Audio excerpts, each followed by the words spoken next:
Girl, I gotta walk. I can't stay. What's going on? Oh, not much. Alexa was giving you the blues, wasn't it? She Girl, don't listen for nothing. I'm gonna cuss that bitch out. Alexa, when I get off him, I'll whoop your ass. Welcome, everybody, to another edition of Real Talk for Real Men. You see what I have to go through when you live alone and you got a bitch in the house that won't listen to you? That's That's why I'm right. single. Me and Alexa ain't getting along right now, y'all. Saturday night, it's been a long week. I'm gonna whoop that bitch ass. Now let me stop. Alexa, stop. Let me see if she can listen to me. All right.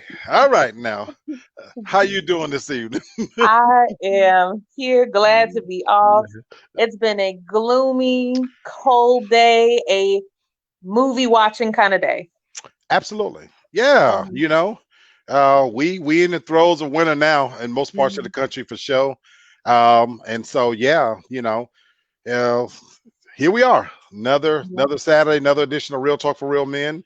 And so good to see you as always, sweetheart. Thank you for posting the link for anybody want to come on. And Mhm, as we start this show tonight, this is going to be our last live planned show for the mm, year. We're going to go on hiatus. So anybody watching, um, we've been doing this all year practically. yeah, And so week after week in, week out, I think we've only missed two shows in all the yeah. time that we've been doing this. I think we missed two shows. And so I'm very proud of the fact that we've been consistent every Wednesday, every Saturday. We missed two shows all year, folks.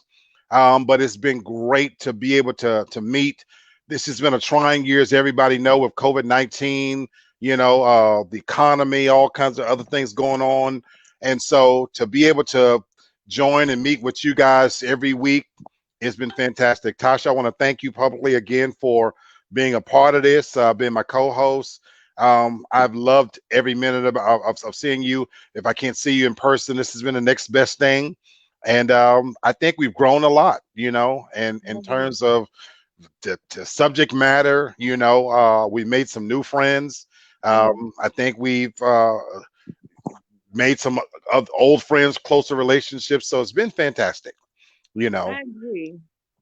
So yeah, so I'm feeling a little nostalgic, as we get started here. For those who tune in, you probably know by now the format for us is that on Saturdays we tackle light topics. Mm, From when we first started this, we always had a view to being able to talk about serious things in a real way. But we don't want to be so serious. Life is serious enough. So what I've tried to do on Saturdays is, when people are off there the weekend, the last thing you want to do is after you've done whatever you do for a living is mhm, to meet up and then have to talk about something so serious.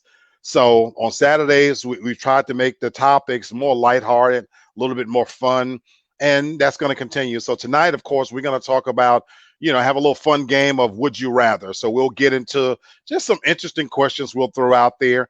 As always, anybody is welcome to come on screen, if you want to be able to come on and represent and have some fun with us. But I welcome everybody else to comment, in the green room and put your comments out there. I'll mhm, do my best to read those comments if you have comments, questions, whatever. As always, I'll ask you guys out there watching, please to like, comment, and share.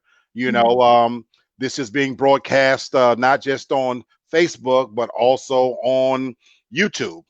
For mhm. those of you who don't know that I have a YouTube channel. It's called Real Talk for Real Men.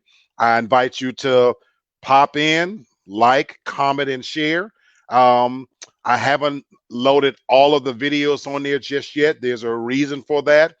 I've got some really good, surprising things coming at the beginning of the year. And so, for that reason, that's why I plan on, this being my last planned live broadcast for the year. Because, like everybody else, I want to, take some holiday time off to kind of regroup. But that doesn't mean that I won't pop in from time to time and say hello to everybody. So I'll still pop in, check on, the social media world, let you know what's going on with me throughout the holiday season.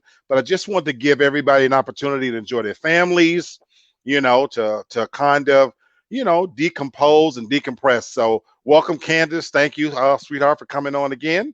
How are you doing? I'm doing well. All right. Tired, but Yeah, I'm doing well. I can. That's what we were saying. We've all made it to the end of the year, and I think like everybody else, we're looking forward to this short little break between Christmas and New Year's, where you'll get a few extra days, hopefully, all strung together if you're lucky. And so that's why tonight's going to be the last live planned show, and then I'll come back on, what is it, Tasha? January the 6th. Mm-hmm. That'll be a Wednesday. So that'll give us a nice just a short little break to kind of come back. And I've got some great ideas for the new year. And while I got you on the show, Candace has her own show, The Candy Shop, and I want to be able to get with you over the holiday season, Candace. I want to do some things like I want to do more partnerships with other people's channel like yourself. I'd love to be able to do some remote shows, do some guest hosting, and have you come on as a guest host as well. So I'd love to be able to try to combine audiences, and do some things that's a little different. The cool thing about having a YouTube channel, to me, I hope you feel the same, is you're not my competition. I don't view it as that. I view it as a friend trying to grow a channel, and I'm going to do everything in my power to help you grow your channel, grow your audience. And I hope you feel the same way. So wherever I can lend support and show up, show out, I'm going to do my part, I agree. I would love for you to host my men's night, the Lions Den, because you're like a staple. And from the people that view my shows, you're like the fan favorite. Wow. I love it. I love it. So that's why I said, I think sometimes when people do stuff like this, they tend to think, oh, I'm competing. You're really, really not. You know what I'm saying? Everybody wins. The beautiful thing about the YouTube universe is that pie is big. Yes, millions of people. You know what I'm saying? Something for everybody. It's something for everybody, and that's the beauty of it. So as I said, we're going to talk about would you rather. It's real life. We're going to do something real life, just have some fun. And so as we get anybody join us, if not, it'll be just us three, and we'll kind of throw some questions out there. Are they scared? And hi, Tasha. Hey. It's nothing too crazy. Right. You know what? Right. And let me say that for anybody watching or coming on board, I'm always going to do my best to give you a safe place to land. These are not going to be questions that's so intrusive that it puts you on the spot to tell your personal business. And the beauty of it is you can just say, hey, I'm not going to answer that. I choose not to answer that. Nobody's going to get upset. It's really not that. The questions that I'm selecting from, I always try to pick ones. Not all of them are going to be risque, but I just try to pick ones that's going to give us an opportunity to talk a little bit about relationships, between, husband, wife, boyfriends, girlfriends, and between friends. And for me, that's always been, the goal and the aim, no matter what, just to keep increasing the conversation between men and women, because I think that's sorely needed. So many of us attached to our devices, and I love the fact that we're starting to talk to each other a lot more. And that's, to me, it makes for, better all around. So anyway, I've got some questions. Tasha, I hope you've pulled some questions tonight.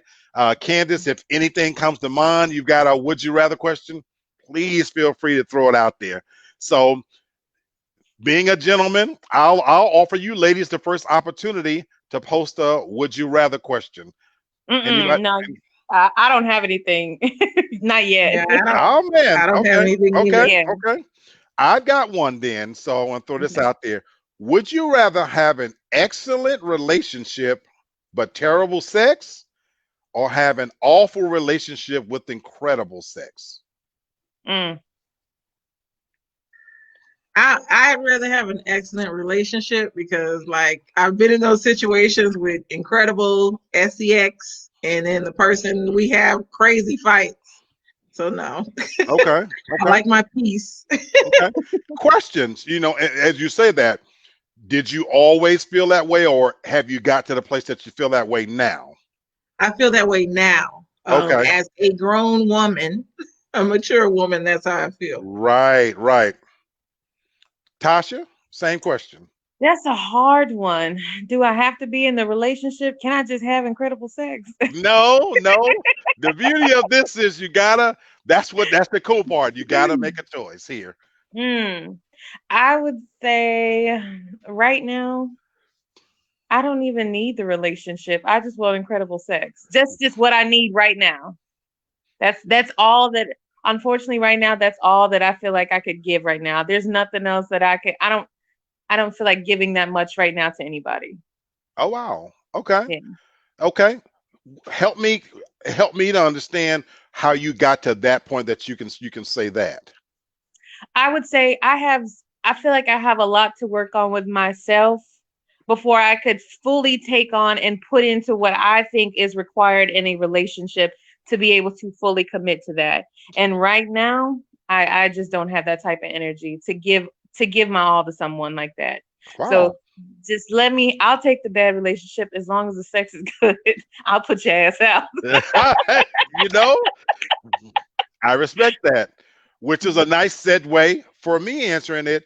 For years, I operated from where you were, that I would have rather had great sex. I didn't care anything about the relationship part of it. I think because for so many years I wasn't looking. And somebody asked me the other day, I forget who I was talking to, have you ever sabotaged a good relationship, or what could have been a good relationship? And I was like, well, yeah, I really did that sometimes. I think, it's funny because I've had this whole year being celibate to kind of sit back and look at like decisions I made in the past. And I realized a lot of it for me, I was scared to get back in another serious relationship. And to say that, I never really realized that, you know. And so it was easier for me to just keep it relationships on just a purely physical level. Well, what's crazy is that where I'm at now, and it took a journey to get to this place. I definitely would rather have a great relationship and I could deal with the awful sex. I'm in a different place. I'm looking for something different. And then, doing this show, I remember rehearsing this on one of the early shows. Tasha, I don't know if you remember this show. I don't think you had joined us yet, Candace. I was having a conversation with a viewer on one show, and we were talking about realistically how often people have sex in a relationship.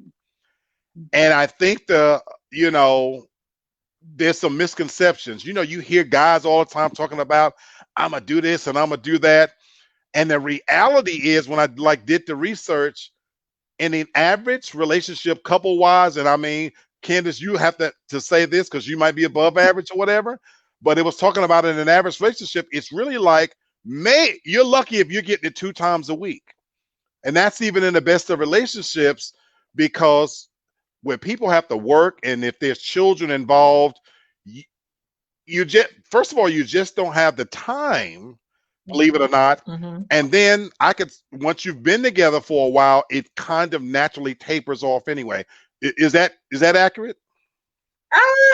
It's hard to say, because I'll say this: sometimes it's in spurts where it could be like an everyday thing, and then it slows down, and then so I don't know. Like average wise, yeah, maybe I can see 2 to 3 times a week, but there's times when it's every day. Absolutely, so, absolutely. It just depends, and especially with where your relationship is. Being in a marriage, you with that person forever, so your relationship goes through different phases. Very good point. Very, very good point. That's another good point about that, because it's one thing if there's a level of security and comfort if I'm going to see you every day. So I don't have, it's almost like you take it for granted in a way, but in a good way, because my wife is here every night. I can roll over and get it, so I don't have to work for it per se. And I know that's a bad way to put it, but it's a little different than if I don't know when I'm going to see her again, so I better get it now. I better get it as many times as I can. So, and so that's why where I'm at now, I want what you have. I miss that level of security. of knowing that I don't have to go out and look for it, knowing that the person is super clean, that I'm in love with them, that I can kiss this person, I can talk to this person, I can be all the way myself with this person. So for me, that's what's become more important now. And if I feel like I can improve the sex part of it, so that's kind of where I'm at with that subject for me. So Well, anyway, Yeah, how I bad agree. is the sex initially? How bad is it? How ooh, bad are we talking? ooh, okay. So you open the door on that one. Yes. I was having this conversation, and we're gonna take these little detours as we have these topics, which is why I wanted to do it. Let me ask a question before I answer your question. Okay. Are you ladies, do you believe that a woman is capable of having bad sex? Everyone, Yes. Okay. everyone is. Because I was having this conversation with somebody else, and they were saying that they always thought that there's no way a woman could have bad sex because you guys have the equipment that we want, and how could it be bad? So to answer your question, Tasha, in my lifetime, yeah, I've had some really, really bad sex. Really, really bad sex. Now, if it's that bad, that could be a problem. That could be a problem. It's one thing to be bad in a sense that I want to keep it clean and keep it nice. It's one thing to be bad in the sense that maybe the person's not used to you. Maybe they don't do all of the extra things you want to do. So bad in that sense of, man, I want to do here and she's still here. I want to go here. I can live with that because again, I think that can grow. It's kind of like Tasha when you was in that relationship and I told you, well, you could teach the person. See, you laughing, but I felt like you could teach somebody to to give you what you want. But I've been with women that was bad in the sense that I thought, well, maybe it's the first time, second time, like, my God, she just really don't know what the hell she's doing. When somebody's laying there like a dead fish and they don't even move their arms, and you even say, well, okay, you think, well, get on top, maybe that's going, and they just plop down. And I could go through the whole mechanics of it, but it was so horrible. Stop laughing. It was just so horrible to like, I had to get out of that one because I was like, I can't do this. So yeah. Yeah. Some people, if they're not comfortable with themselves, that is what happens. So I think with sex, that's why for me, I could just never have sex with anybody. I Okay. had to be comfortable in order to definitely get it going because I want to have a good time. Okay. So, Okay. Okay. I do now. When I was younger, it didn't matter whether I did it just because it was something to do. Mm. And I think that was the foolishness of youth, just jumping out there, and it didn't really matter, that hey, I'm gonna do it anyway. So it was that kind of thing. So oh, okay. see, I lost my virginity at a later age. Okay. So as an adult, I had time to think about things that I wanted. I'll say that. I wish my story, let me ask you something. How many siblings do you have? I have actually, I have two by my mother and three by my father. So I have five sisters. I'm the oldest out of all five. I Okay. Wow. grew up with two though. That makes a lot of sense. That makes a lot of sense. Okay. All right. Wait, why do you say that? How does it Well, make sense? I was asking in a sense that because for you being the oldest, it would make sense to me that to me, I feel like there would be a greater sense of responsibility and not Oh being yeah, out there. Because you know yeah. how when you're in a family, by the Mm-hmm. time you get down to the younger one, the rules are lessened. Oh yeah, Then the older ones pass all these bad habits yeah. to you. So I that's what agree. happened to me. So yeah, being the oldest, I had to be accountable for everybody, and then I was Right, my mother's church girl, school girl, right, right, nerd. I had right, to be the good child. So right, Okay. right. That does explain. It, Okay, that does it's explain a fine. I'm lot. telling you that I meant it It in a good does. way. I'm like the youngest, in the family, me and Sherry. So when you got older brothers, the shit that they put on me and that they literally force you to do, would be considered child abuse now, but it was the way it was back then. You know what I'm saying? So you didn't have a choice. I didn't have a choice, you know. And so and what's weird, we talk about generational curses on another show. I did the same thing to my nephews. When my nephews come on my show, Terry and Jay, Terry said it recently, like, he was insulting me, but he was like, well, when I look at my uncles, they cheated, and he's right. Because he saw it, you know what I mean? So it wasn't like I provided some great beacon of modesty, and so him to say, well, I want to be like that, you know what I mean? Yeah, and not to get so serious, but Uh-huh. this happens in the Black community all the time, and I hope my family isn't watching. But I have a cousin that went to prison for 12 years for getting with a minor.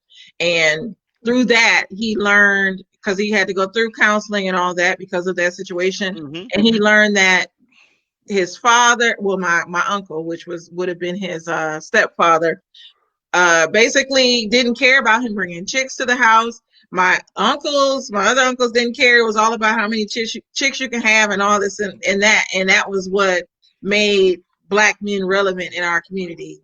Same the here. more chicks you had, Same here. the better you were, basically. Same here. Same here. And we know now that that's not healthy. You know what I'm saying? It doesn't set you up to be respectful. So yeah, we were sent out there. Absolutely. Oh man, if people know, if we talk about what's going on in our families, like you said, we're not gonna get that serious. But man, in Black families, it's real. It's real. And I have an interesting take on that because I have 4 brothers. I'm the only girl. I'm the second oldest, but I was more of the wild child. But it wasn't until I got out of the house where I really became the wild child. Okay. So I'm much calmer now. But I have one older brother, and it's never been like that to where it's, like so bad habits passed down to me. I feel like I kind of corrupted them a little bit. The other way around. That's what's up. That's what's up. Like, if you doing that, what I'm doing ain't that bad. Viewers, from the very first night I met Tasha, very first night, I said, well, you're like a guy. Her personality to me was like, it's like a guy. She came to my apartment. One of my oldest friends brought her there. Hey, this is Tasha. This is Black. Hey, what's going on? You want a drink? You know what I'm saying? She said, sure. You know what I'm saying? I made her a really big drink, y'all. She knocked it down so quick. By the time I made a drink, we sat down, and she wasn't drinking like you normally when somebody new first come on. She knocked it down, and I was looking, and I said, "You want another one?" She said, "Sure." I was like, "I like you." I was like, "I like you." You know what I'm saying? So Tasha's personality, yeah, is very much like that. And we were having this conversation the other night. She's been through more in her young years than some people have been through in my years. So absolutely. So it's what shapes you. All right. Good start. Tasha, did you come up with a question, or Candace? I have one. Okay, well, I got plenty of questions, but I just want to make sure I'm not monopolizing the questions. Okay, go ahead, Tasha. Would you rather have a golden voice or a silver tongue? What is a silver tongue? Just somebody a smooth talker? So that's how I'm taking it. Yeah, so be able to move crowds to tears, so with a golden voice, or bend the masses to your will by having that. Easy one for me. Easy one for me. I'd rather have a silver tongue. Easy one for me.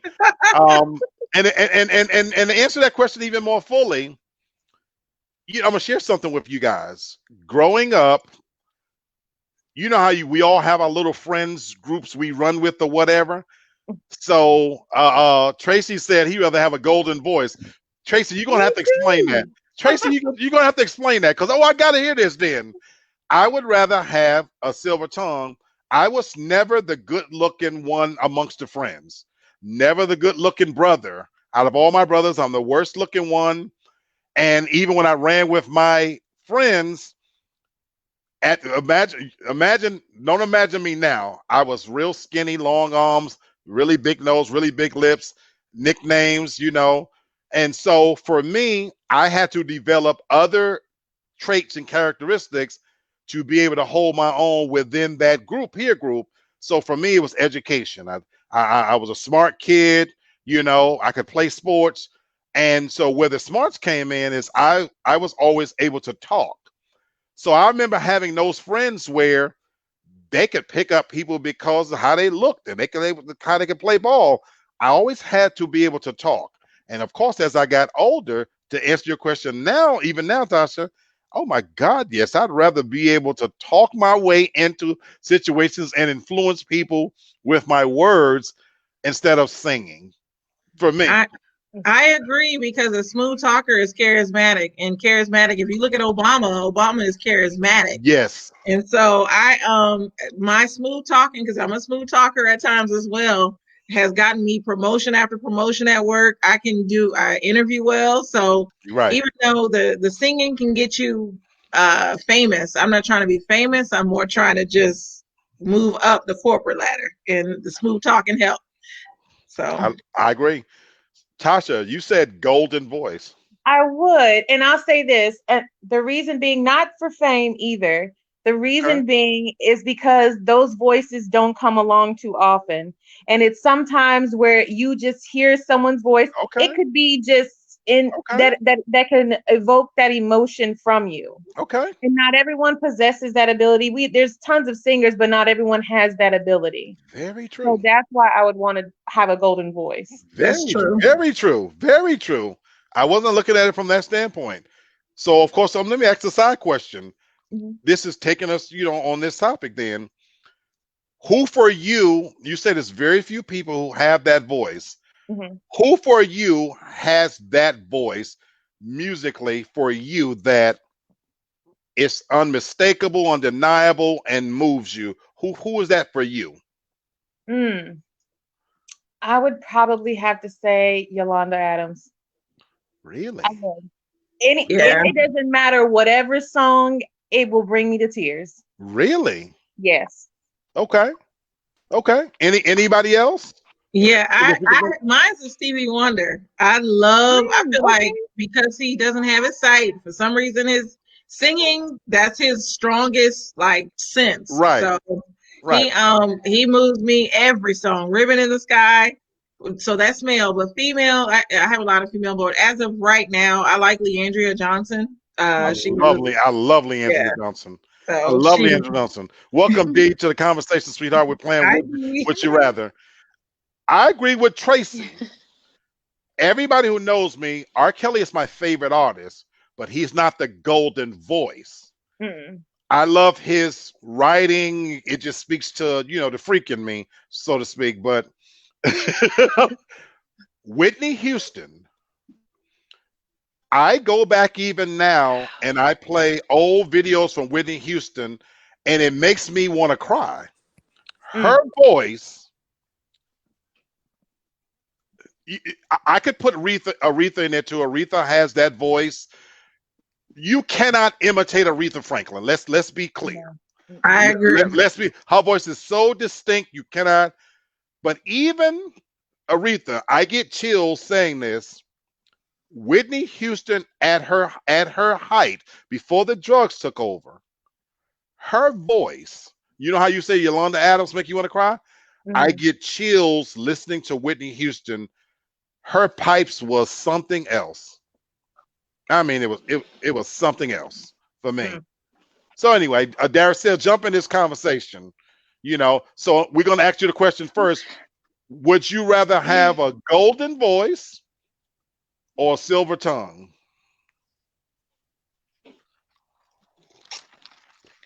I don't know. I think maybe a silver tongue.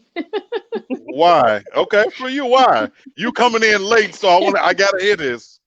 I am. I don't know. I mean, the singing thing, the voice. I don't know. That's not something I really would. It would make that much difference in my life to be, just a fantastic singer. Okay. And I don't want the spotlight, Okay. So, okay. If I did have a voice, Okay. All right. What's But up, Kennard? Whenever you come on board, I'm listening, sweetheart. yeah. But I don't know, the silver tongue. I mean, just to be so quick-witted and, just to say anything and I feel like when you say silver tongue, like you could just say anything and people are gonna believe you and people are gonna go for it and So Right. yeah. Right. I think that with And him is that's way me. more power. Right. That's what I feel. Welcome, Kennard. How you doing, my brother? Hey, what's going on, y'all? Y'all doing All good? right, right. So you come in. I don't know how much you've heard. We're talking about would you rather, just having a fun session. This is my last live show before we go on hiatus for the new year. So I just want to have a light, fun conversation with everybody. So we're playing Would You Rather. Would you rather have a golden voice or a silver tongue? Ooh, that's a pretty good one. And I'm not going to be lame and just say a combination of both because that's kind of bullshit. But I think the golden voice kind of falls into that whole like kind of boring kind of chick says the right things, that kind of thing. I think I would rather have, what was the other one? I like the other one. A silver tongue. A silver tongue, a person that has a person that has a slick mouth, that's kind of quick-witted, that's witty, that keeps you kind of on your toes, that challenges you. Because usually the golden voice chick, they don't challenge you for real. They're like, oh, whatever you like, whatever you do, wherever you want to go. You know what I'm saying? Like, and I don't like that. Now, some men think they like that, but when they get it, they're bored as fuck. Very true. Very true. So, I mean, I think I like the silver tongue. Maybe kind of not the far end of the silver tongue. Okay, I got you. The silver tongue, and usually the silver tongue is is like educated, professional, brings a lot of enrichment and culture to the table. Mm-hmm. So you always have something to talk about. You know what I'm saying? So I like the silver tongue a little better. I agree, and I like how he applied it to what he would want in somebody else. I love how he did that. I think of silver tongue. I think of like Hitler. Like Hitler had a silver tongue. Yeah. But, Able to. Okay.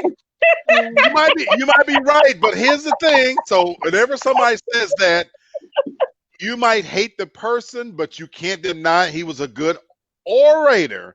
That is true. He moved the masses. Because a lot of times when we think of a very good speaker, we only want to apply that to somebody that's good. Yeah. Right. But Donald Trump, I think he's an idiot. You know what I'm saying? But his tongue clearly is silver.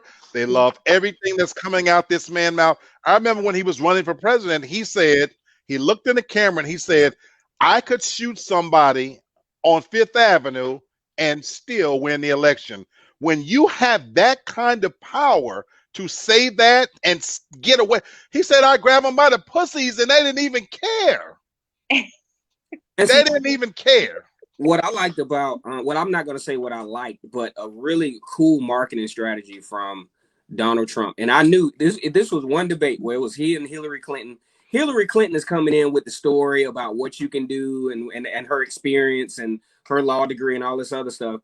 And Donald Trump kept trumping her. And she was like, I have 20 years of legal experience. And he would come back and say bad experience, 20 years of bad experience. That silver tongue. The kicker to that whole thing was when he said "Make America Great Again" and made it a slogan. I knew it was a wrap. I knew it was, for that time period. Absolutely. Coming off the heels of the Barack Obama presidency. Right. It was brilliant slogan for Donald Trump, and he rolled with it. Now he did put the shit up once he got in office, especially the last 2 years. But that just goes to show he did have a silver tongue. And he really did. He still does. He still does. It's so silver. They can't kick him out of the damn White House. He keeps pushing the issue. Hell no, I didn't lose. You got to give it to him, whether you hate him or not. You got to give it to him. Yeah. Y'all not going to be out here pimping me with these silver tongues because a pimp has a silver tongue too. Now, so in my pimping days, yeah, I used that. In my pimping days. You know what I'm saying? Now, while I wasn't Silky Slim, you better have my money. I didn't say it like that. You know what I'm saying? But I was able to say, now here's where the pimpology came into play. I was able to say to women, it's just sex. Now my boy want to get some, baby. We're not gonna look at you any differently. It's just Yeah. sex. Just Yeah, it was y'all heaven. get them. It was heaven. I was able to do Losing that that. thing over, you know. It was able to make it happen. This is what make them feel good about it, even though Yes, sir. years later. But at the moment, make them feel good and feel comfortable about it. And it'll be all right. You know, it's not that serious. I mean, you won't catch feel all that other stuff that we say, and actually believe the shit at the time. But Oh we God, the things it scares me. The things we as men have gotten away with saying, and when they leave, and you think, damn, she bought that. She really Right. bought that. You know. Yeah, but Oh. anyway, Some bought that. you know, hold There it now. is, right? But the roles have reversed, because Lord knows I've seen women do the Yeah. same things and tell men some things that I'm looking at him like, you Yeah. know. So it goes both ways. It goes both ways. I'm gonna change the subject on it. This one gonna be a little more thought provoking for you guys. Okay. Would you rather have a rewind button in your life or have a pause button in your life? Rewind. Okay. Ooh, go ahead. Okay. Why? Rewind for sure. Why?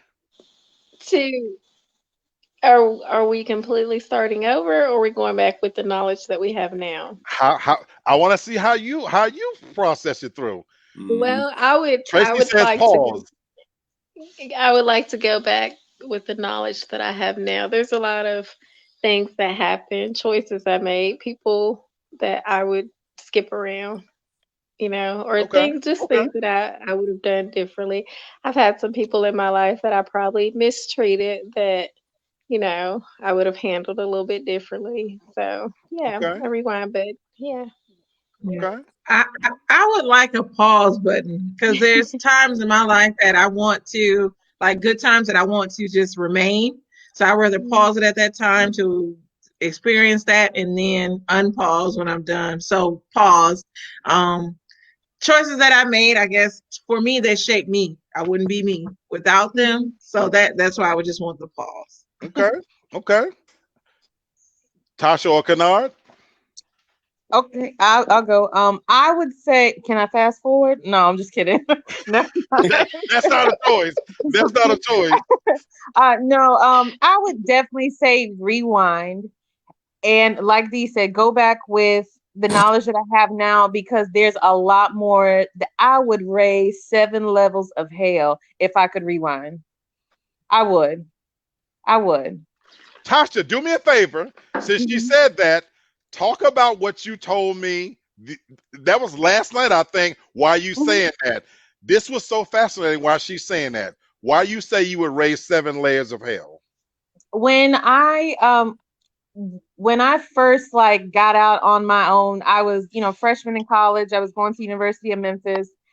That period of time for me, I did so much. I feel like I was living like my teenage years, but also I did a lot that I had no business doing. And that summer I worked at a strip club. I wasn't a stripper, I was a waitress, but I met a lot of people. I traveled a lot, but I also felt like there was, God was looking over me a lot of times. A lot of times. And it definitely shaped me to where I am now and who I am.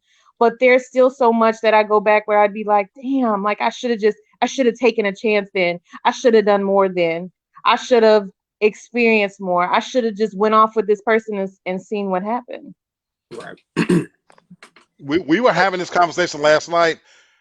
Just so you guys know, because I was watching this special about a serial killer on Amazon Prime called Bayou Blue. And I was telling her, when we're young, the decisions we make sometimes we're not thinking, some of the stuff we've done, the chances we've taken. I was like, watching this serial killing, it was like chilling, because I was like, y'all don't know how many dark, dirty roads I turned down to do dirty shit, and how many random chicks I've had. Kennard know what I'm talking about. Yeah, how many random chicks I've had in that we tend to think as men, oh, I'm a man, she can't overpower me. But when you look back now, well, what if she slipped something in my drink? Right. And what would I have done? And so Tasha was saying, like, all the chances she took. And I was like, well, damn, like she was real young. Like she was in Chicago or another state on faith. And like God really was watching over her, because anything, women are missing every day. Yeah. You know what I'm saying? So that's why I wanted her to share that with y'all. Especially Black women or women of color. Every day. And we don't talk about that. And that don't even get reported. But go ahead. Totally unaccounted for. And I think that's tragic, and it doesn't get enough press, if you will. But man, too serious. Candace, we got to do a show on that, just so you know. We got to do a show on that. Go ahead, Kennard. All right, man. So if I could do this thing, there's so many things that I would rewind. I would definitely rewind back. And I would rewind way back to 1998. He got a specific date. When I went to Alabama A&M, I had an excellent time. Like I had a really good time. And for some reason, I really can't pinpoint the reason, I transferred to Auburn. Now, if you know, all y'all know about the PWI HBCU thing. I had a great time at the HBCU, but at the PWI, it took me a while to gravitate because I've had so much fun there. I was so used to certain stuff to where when I got to Auburn, it was a literal culture shock to where I almost went into a mini depression. The only thing that helped me out was I pledged Kappa. That's the only thing that kept me at Auburn for real, because it gave me that Black socialization, so to speak. Now, on a personal level, especially once I got out into my career, the thing I wish I would have done is wouldn't have been so freaking arrogant and thinking that, my way was the highway and my way works. I didn't embrace systems. I felt like my way, my little janky country ass way of doing things was the way to run a business. The one thing I do regret, even scholastically, is that I didn't either graduate in mass communications or in business, which would have trained me for what I ultimately am doing now. And even with interpersonal relationships, I wish that I would have treated some nicer and shot the shit with the others. Because there was some that I treated nice and shouldn't have. Right. There's some that I gave too much time and shouldn't. Right. And then there were others, not that I would have ultimately been with them. I think I could have maximized the experience a little bit more had I not been such a freaking asshole. You know what I'm saying? I got you. So, I got you, man. I like that. Mine is cheating a little bit.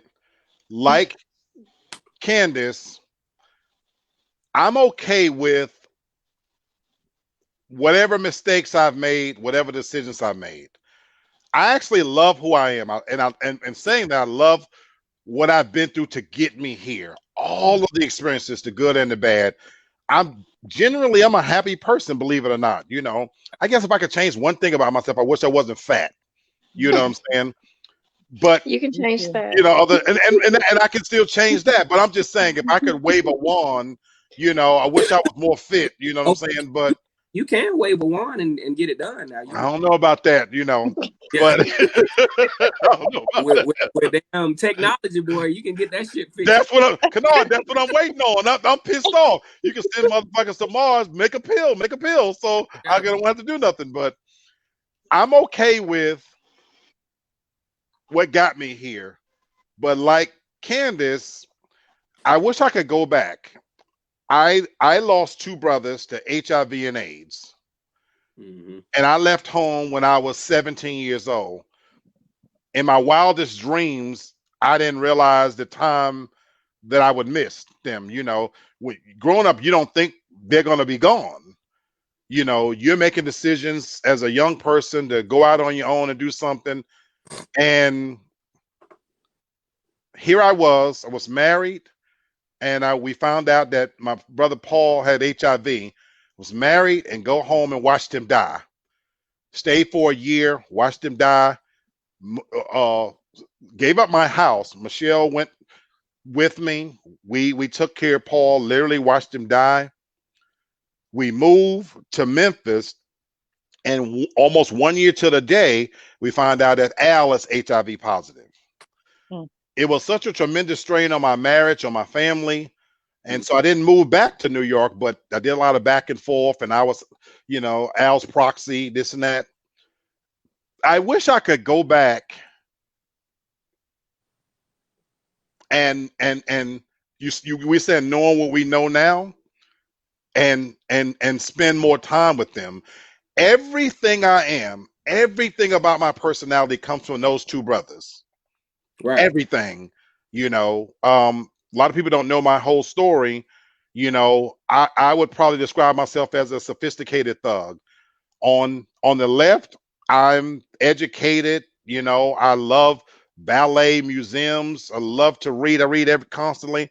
I'm the walking encyclopedia. I watch Jeopardy. It's my favorite show. People know this. On the right, I'm a low down, dirty dog kind of guy. And that was my two brothers. Paul was a drug dealer and a thug. Al was this sophisticated bisexual guy. I didn't know he was bisexual, who introduced me to all these other things. Everything about my personality comes from these two people. And I didn't spend enough time with them. And it hurts me so bad. There's certain movies I cannot watch, and it breaks me down into tears. I would never watch Precious more than once, because it kills my heart. I'm a big fan of NYPD Blue, and the scene where Bobby Simone dies. I sit in bed crying like a freaking baby. And sometimes just other things, a movie scene will just hit me. And me and my mother was having this conversation a week ago. When we think of people now living with AIDS, we're angry. Yeah. Not that they're living with AIDS, but how come it couldn't have been them? So anyway, without getting too deep in that, I wish I could go back and spend more time with them and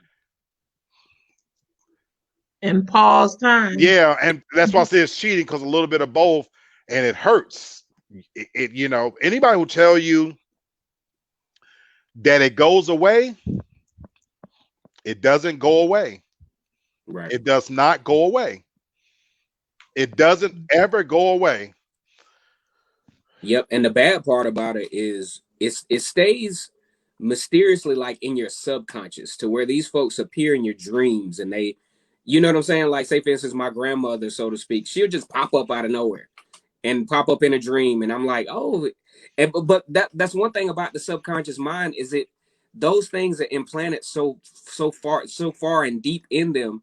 It allows you to revisit your memories and your experiences with them, to where they are still with you in a subconscious kind of way. That's where the spirituality comes in. And don't get me wrong, I've experienced like high levels of hurt as when it comes to losing relatives, but I'm always inspired or like encouraged when I can just talk to them in a dream. You know what I'm saying? Just to have that one moment, that one more time, Right. Just that more time, just that one more time, to, even though it's sometimes in that dream they're kind of skewed, their image is skewed a little bit, but you know who the hell they are. You know what I'm saying? Like my Aunt Vivia pop up out, and you know what's crazy for me? These jokers always pop up around their birthdays, or around the time that they died or some shit. Right.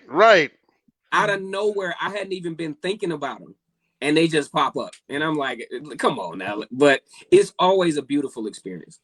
Yeah. Life is so great. I mean, we have that ability to do that through our subconscious mind process. Absolutely.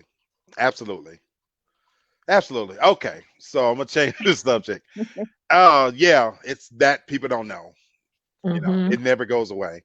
Okay, anybody? Again, I don't want to monopolize the questions. You guys got any would you rather questions? The last thing I would have wanted to do, there's certain, like with your life, you have certain checkpoints where you just don't ever want it to end.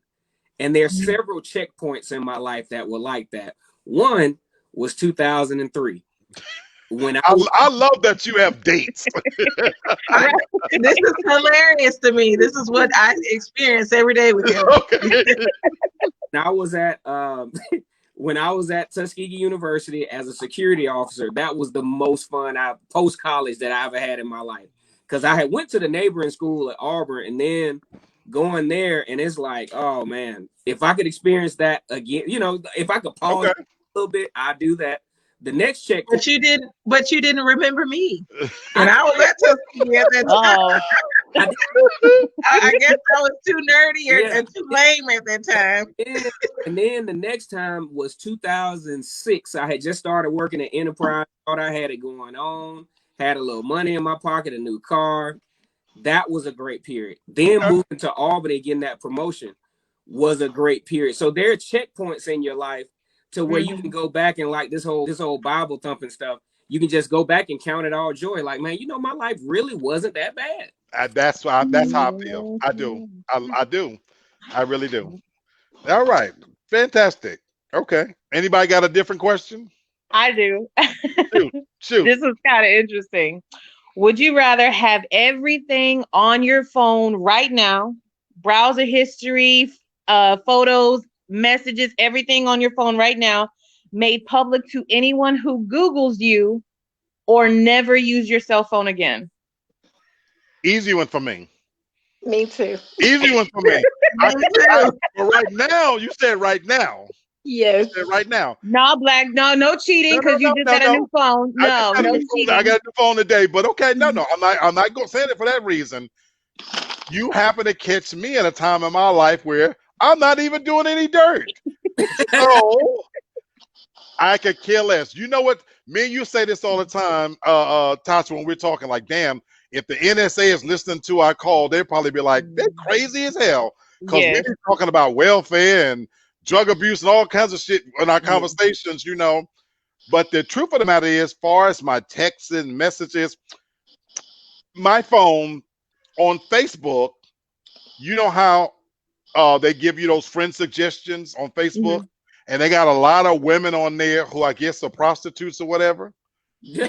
Is it just me that noticed this? Yes. Those women that don't seem to be real. They just Exactly. Oh, and you always see where one of your homeboys then fell for. Exactly. So I click on them and I go. You're right. It's always like an Indian or somebody who's really, but it has like a few pictures of a real sexy woman.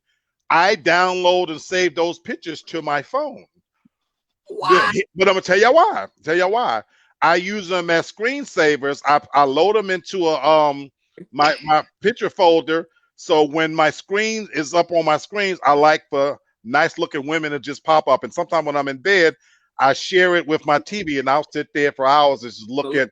I like 5,000 women like pictures. So I just like the pictures. They pose and they showing what they got. So shit, it's my version of soft porn. So okay. Look at them. Right. But that's all you would find. Yeah. No incriminating text messages or anything. I'm okay, Tasha. Y'all right now. So for me, that's easy. Okay. Anybody else?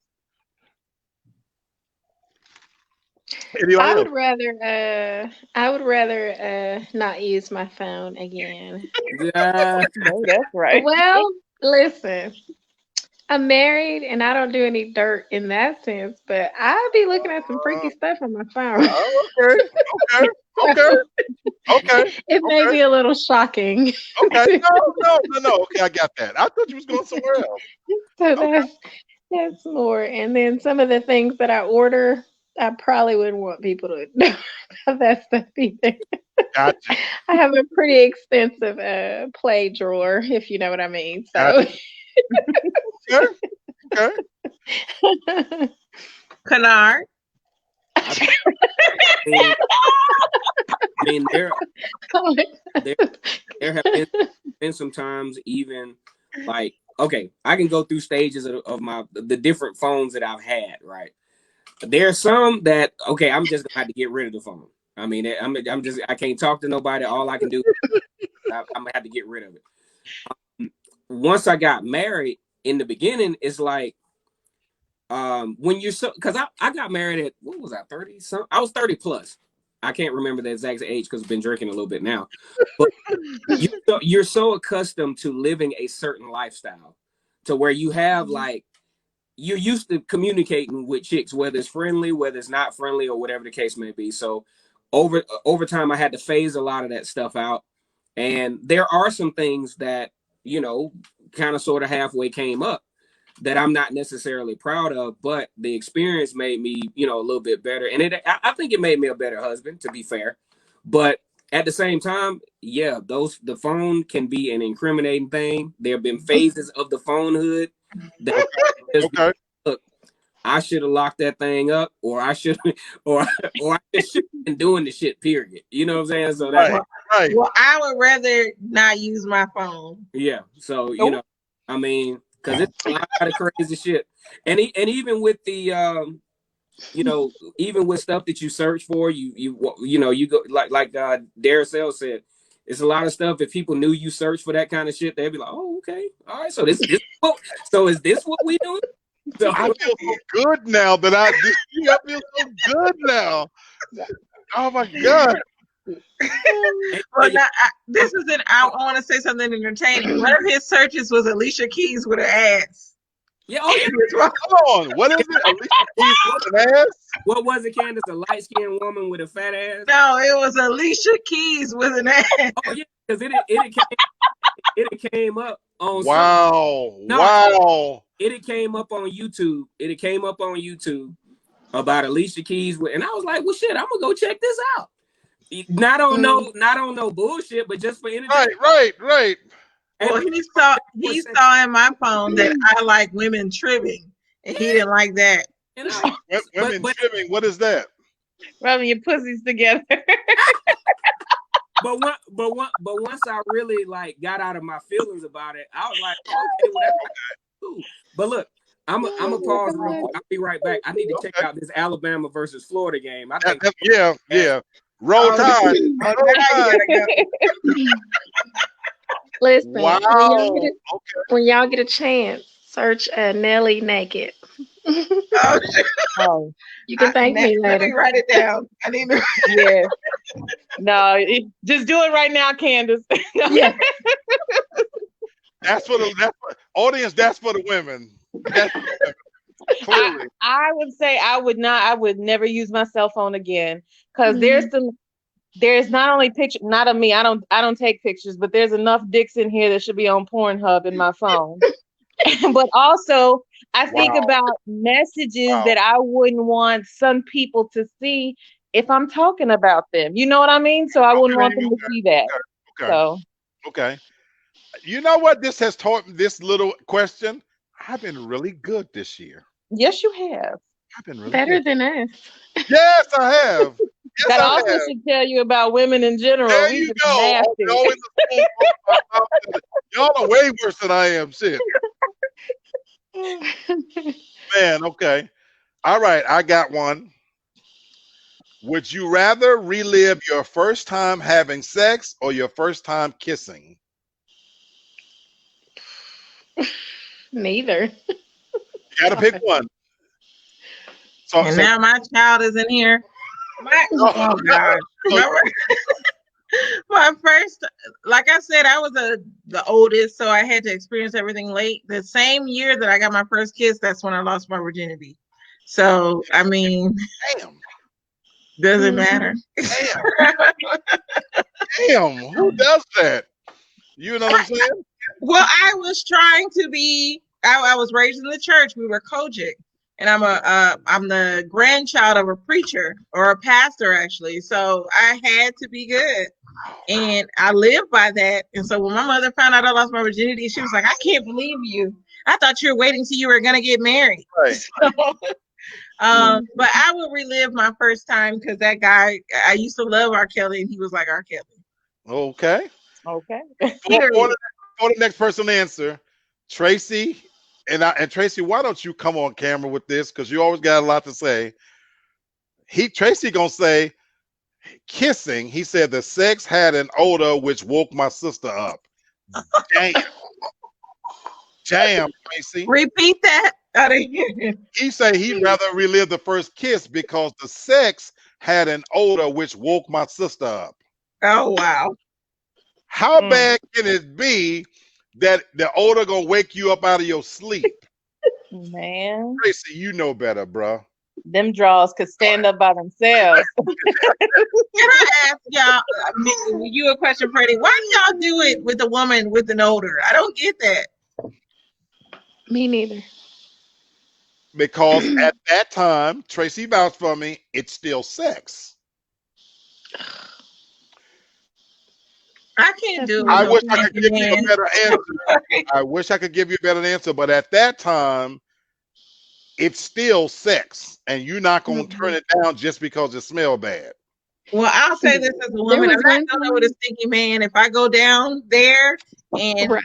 it's stinking, it's a wrap. That's happened to me before. And I was like, no. You smell no. I'm gonna tell you all about my stinky experience. Of course, I can't go one of them, but I can't. I'm not gonna use any names. I used to frequent this club, and there was this waitress there who worked at the club, and she was a big girl, but she was sexy with it. You know, when I say big, I mean like Lizzo big. You know, but she like Lizzo, she had a definitive shape, but she was, you know, a big girl, a big butt, and it was so big that it was like a novelty kind of thing. Like, damn, you know, like I wouldn't mind just kind of seeing what that's like. We flirted. This went on for months. So, long story short, me and my boy, one night, we get her to come home with us. We do what we do. We tag team what we do. One doing the music, one making the drinks. It's going down. In true fashion, when them drawers came off, the scent was a sight to behold. Overwhelming. Overwhelming. At that time, I lived in a 3-bedroom house.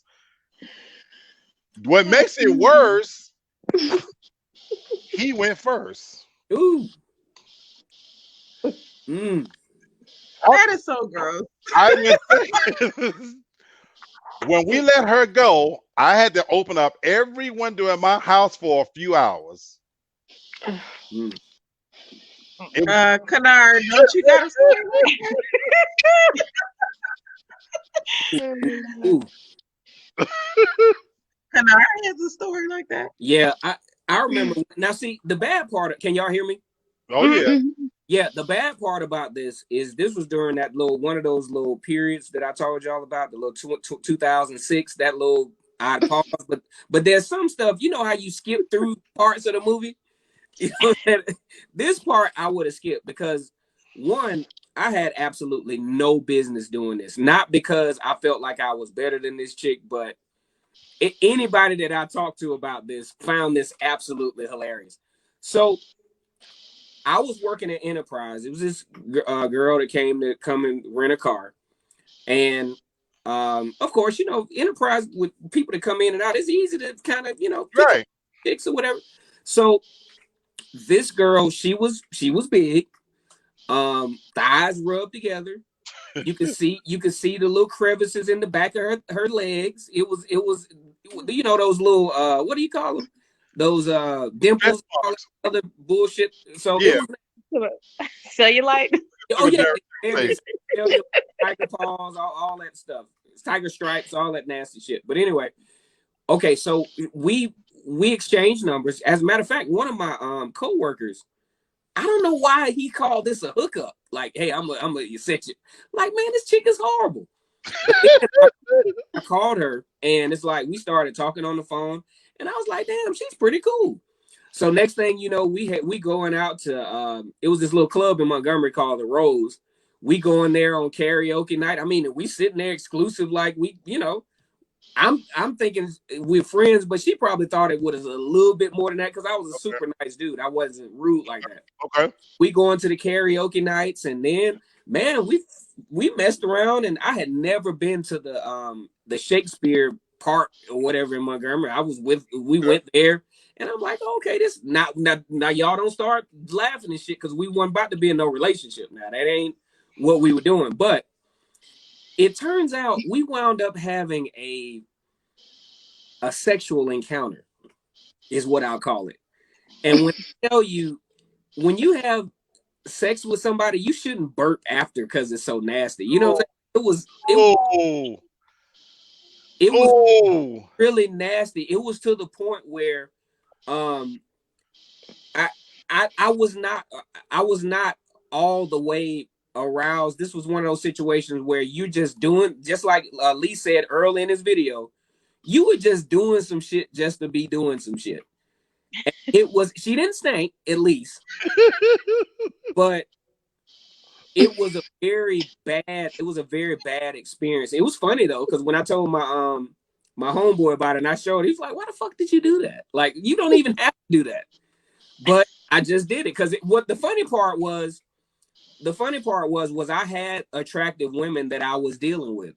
I was actually kind of halfway talking to somebody at that time, and this was just a non-event, a non-plausible reason for doing this nasty shit. Now, as far as the stanky stuff, now I had this one situation where this has nothing to do with sex, but it was just kind of comical. Me and my frat brother, we were sitting in his apartment, and you know, we used to always kind of entertain chicks, and it wasn't always no sexual type stuff going on.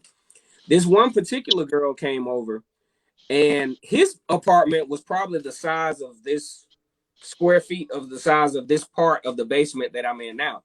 Mm-hmm. And when I tell you this is really no lie, dead ass, this girl's breath, there's no reason that your breath should stink up a whole nothing. Been there. And plus, how your breath stink and your mouth is closed? Been there. And what's so funny to me is these chicks try to disrespect me, and I hear these stories, and I wish I could say, "Girl, been there." I got a friend on Facebook right now. It's a good friend. Yeah. And her breath is ridiculous, but okay. And the bad part about it on Facebook, you know how they show you a picture and say, "I can't unsee it." Right. Once that breath hits, yes, all I remember of you. Yes. Your breath stank. Like when you on the Facebook, I see you, your breath, when you come and we talk, I already know. Even if you brush your teeth, I know your breath stink. And if it don't stink, it's a matter of time before it starts to absolutely start to wear absolutely off. I know exactly what you're talking about. The whole room, though. Because when she left, me and my frat brother was like, oh man. And this was a girl we had like a serious crush on in high school. And oh man, I just never would have known. I got a good friend. I only see I got a couple of viewers, so I'm hoping she ain't watching, but she might watch the video afterwards.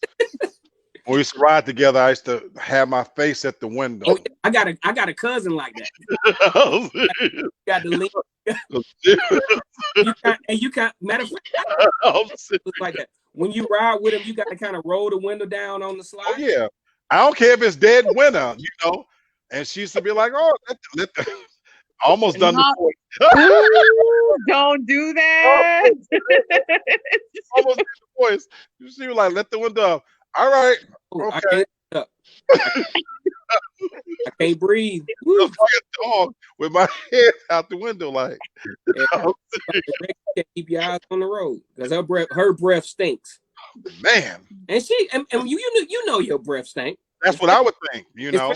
Especially if it stinks that bad to where you turning heads and stinking up whole environments. Come on, man. I could only sleep with her doggy style because I couldn't stand her face facing me. Ooh. But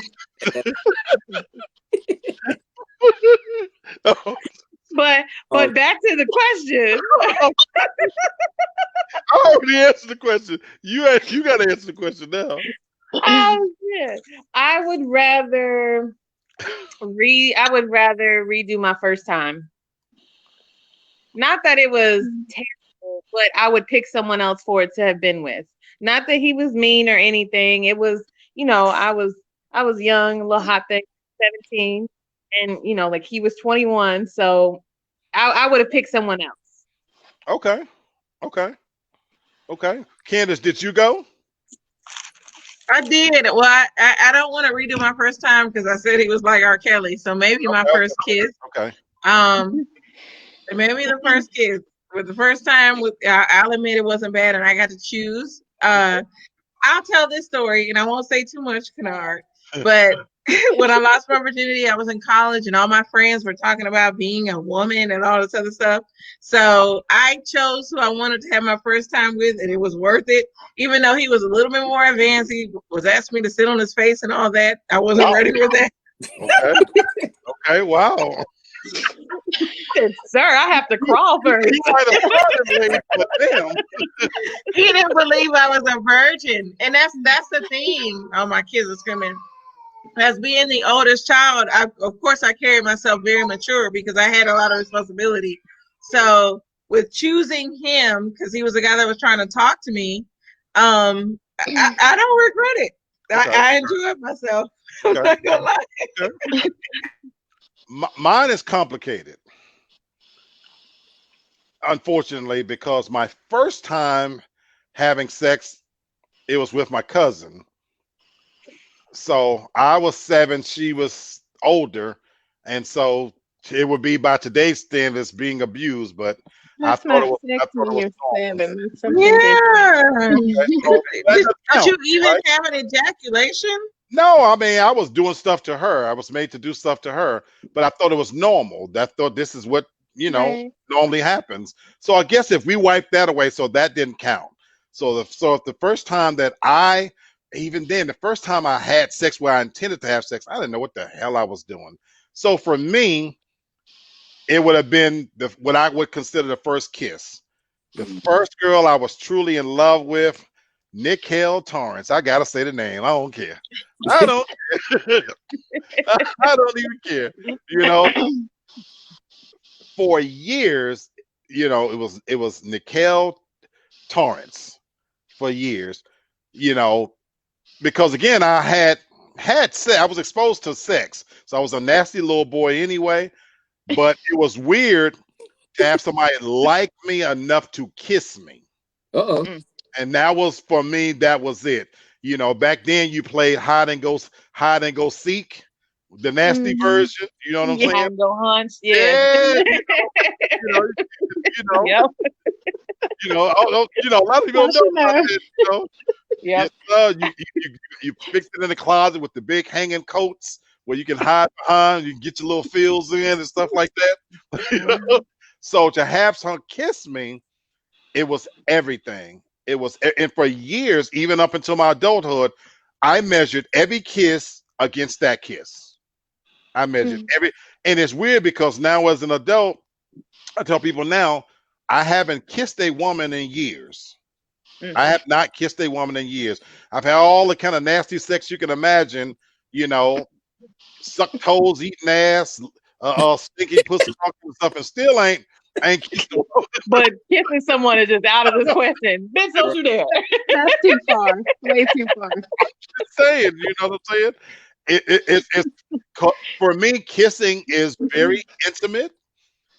It's something serious for me with kissing. So I even crave that now. For me, the next person that I have sex with, I want to be able to kiss the person, because for me, kissing would mean that I really, really like them, that I want to be intimate enough with them to like them.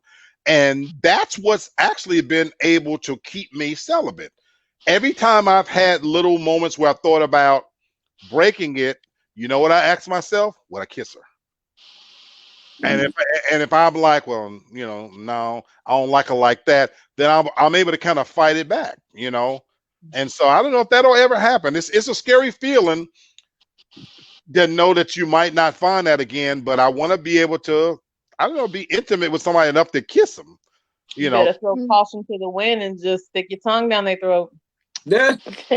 Okay, you know what? I wish I could say that, but when I look at a lot of women I've come across, and you ever look at somebody's fingernails and then look at, stuff like that? Okay, Darcel, you saying, yeah.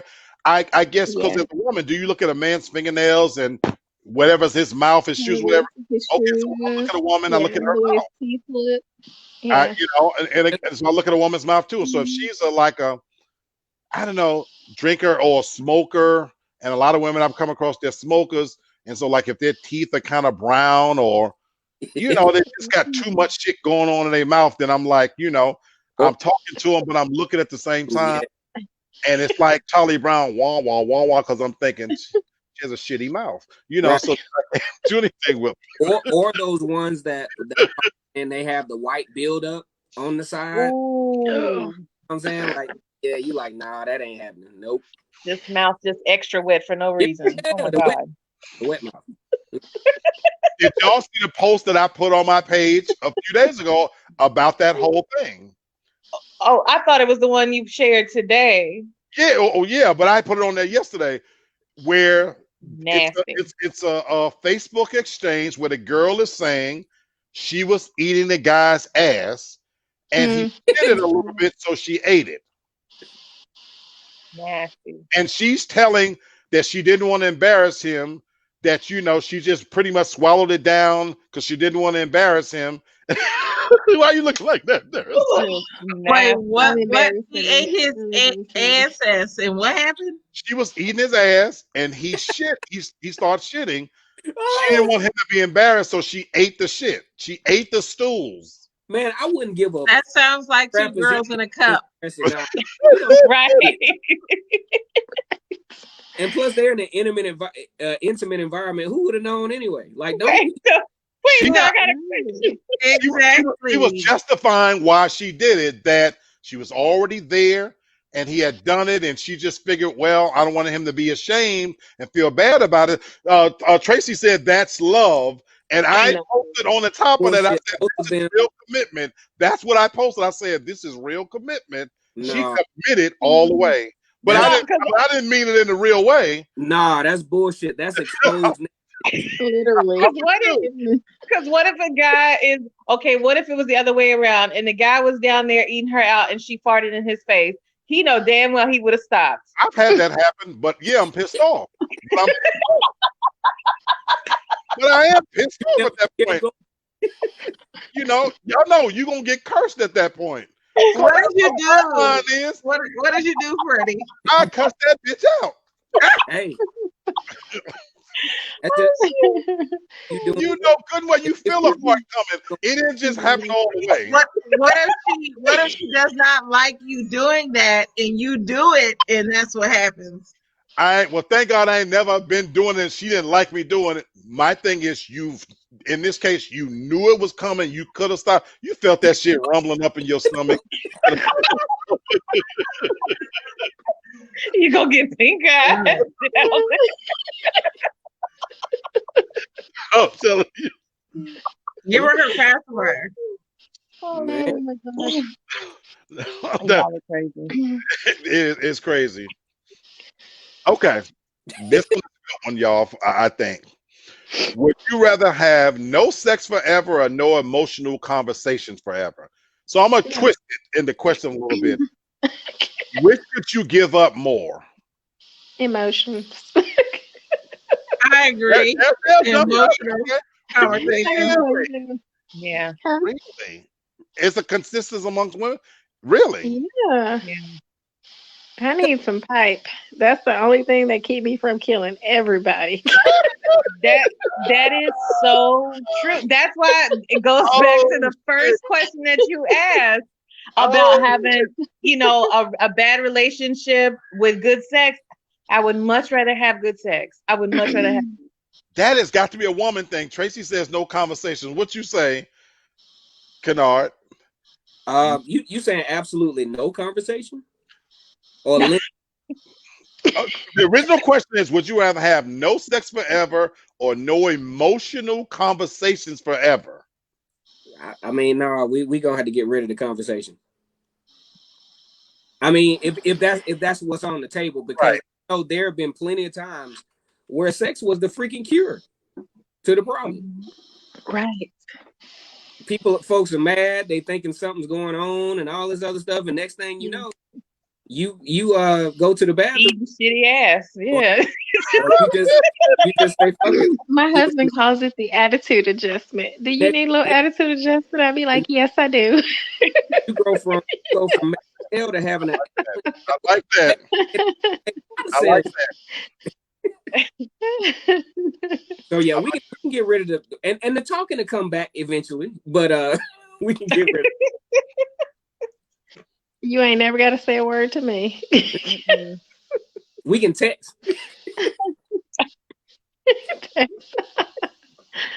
Oh, Chris, my nephew's chimed in. He say no conversation. So right, I think it's a clean sweep that you can give up the conversation. But man, right.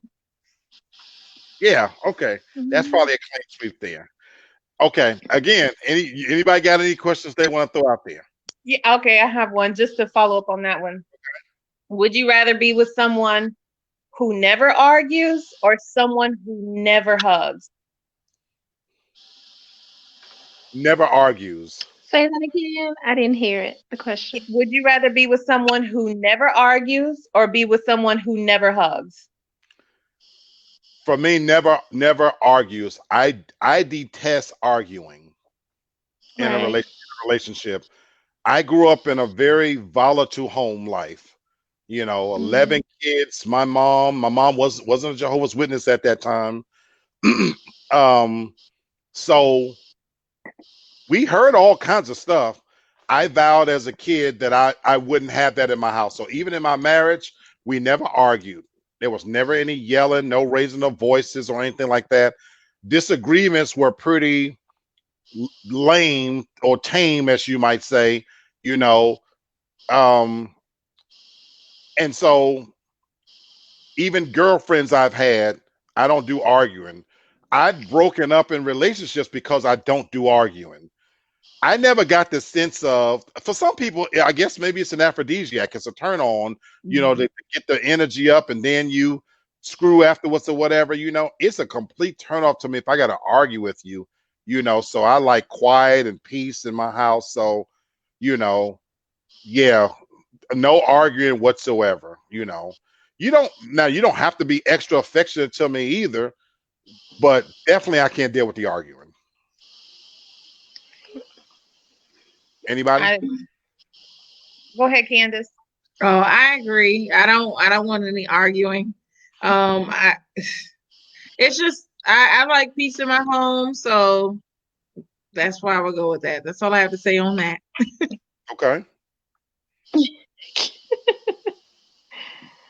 I would say the no arguing. My husband is actually like that. I get so mad sometimes, and it is very hard to have an argument by yourself. I've tried. You can't. It's impossible. Ah, You can't do it. You got to yes, cover You all subject yes, matter. Yeah. yes. Smart man. cannot. Smart man. I agree. No arguing. No, I would much rather have the physical, because sometimes, you just need the hug. Because a hug says a lot sometimes that, words can't simply express. And so I would much rather not have the argument and get a hug. Yeah. Okay. Okay. Kennard, you left. No arguing or no hugs. You're muted.